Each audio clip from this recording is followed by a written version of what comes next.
இன்னைக்கு எங்க வீட்ல சூப்பரான ஒரு ஸ்மெல்லு. நம்ம வீட்லேருந்து வருதா இல்லைன்னா வேற எங்கேயும் வீட்லேருந்து வருதான்னு சுத்தி சுத்தி பார்த்தேன். கடைசியில பார்த்தா எங்க வீட்லேருந்து தான் வந்துச்சு. சட்டி இருக்கு, ஆள் யாரையுமே காணோம். எங்க அம்மா எங்கன்னு தேடி பார்த்தா பிரியாணி பவுடர் இல்லன்னு சொல்லிட்டு கடையில போய் வாங்க போயிட்டாங்க. வீட்டுக்கிட்ட தான் கடை இருக்கறனால இது ஒரு பெனிஃபிட்டா இருக்கு எங்களுக்கு.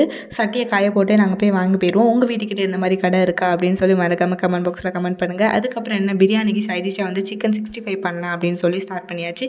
நான் இப்போ தான் ஃபர்ஸ்ட் டைம் வந்து சிக்கன் 65 பண்றேன். எனக்கு அவ்வளோலாம் வந்து பண்ண தெரியாது. ஓகே. சிக்கன் 65 எப்படி பண்ணாலும் நல்லா வரும்னு ஒரு தைரியத்தில் அந்த பவுடர் இந்த பவுடர்னு சொல்லிட்டு எல்லாத்தையும் வந்து போட்டாச்சு. கடையில் வந்து ஒரு சிக்கன் 65 பவுடர் அப்படின்னு சொல்லி விற்றாங்க. அதையும் போட்டு கார்ன்ஃப்ளவர், ஒரு முட்டை, தேவையான அளவு உப்பு எல்லாத்தையும் ஒரு மிக்ஸிங்க போட்டு 1 மணி நேரம் ஊற வச்சாச்சு. அந்த கேப்பில் வெளியே போய் பார்த்தா ஒரே மழை. காலையிலேருந்து மழை பெய்யுது நிற்குது, பெய்யுது நிற்குது. இதே ஒரு ரிப்பிட்டேஷனாக தான் வந்து பெய்யிட்டுருக்கு. உங்கள் ஊர்லலாம் மழை பெய்யுதா இல்லைனா வெயில் அடிக்குதா அப்படின்னு சொல்லி கமெண்ட் பாக்ஸில் கமெண்ட் பண்ணுங்கள். அப்படியே உள்ளே வந்து பார்த்தா சூப்பராக மணக்க மணக்க பிரியாணி ரெடி ஆயிடுச்சு. சைட் டிஷ்க்கு ஒரு ஆம்லேட்டு, சிக்கன் 65 எல்லாம் பொரிச்சு தடபுடலாம் ரெடி ஆயிடுச்சு. அது கூடவே ஆனியன் ரைத்தாவும் வந்து ரெடி ஆயிடுச்சு. அதுக்கப்புறம் என்ன வேட்டைய ஆரம்பிக்கலான்னு சொல்லிட்டு வெளியே அப்படியே மழையும் ரசிச்சுட்டு ஒரு வாழை இலையை நல்லா விரித்து கொஞ்சோண்டு பிரியாணி, சிக்கன் 65, ரைத்தா எல்லாமே வச்சு சாப்பிட்டாச்சு.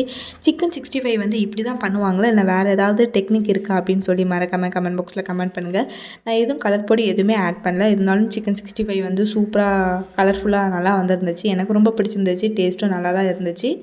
அதுக்கப்புறம் என்ன இன்னும் எதுக்குடா வெயிட் பண்ணுறேன்னு சொல்லிட்டு நானே என்னைய மோட்டிவேட் பண்ணிட்டு சாப்பிட ஆரம்பிச்சுட்டேன். வெஜ்ஜுக்கும் நான்வெஜ் சைட் டிஷ்க்கும் சூப்பராக இருக்கும். ஒரு வாட்டி நீங்களும் ட்ரை பண்ணி தான் பாருங்களேன்.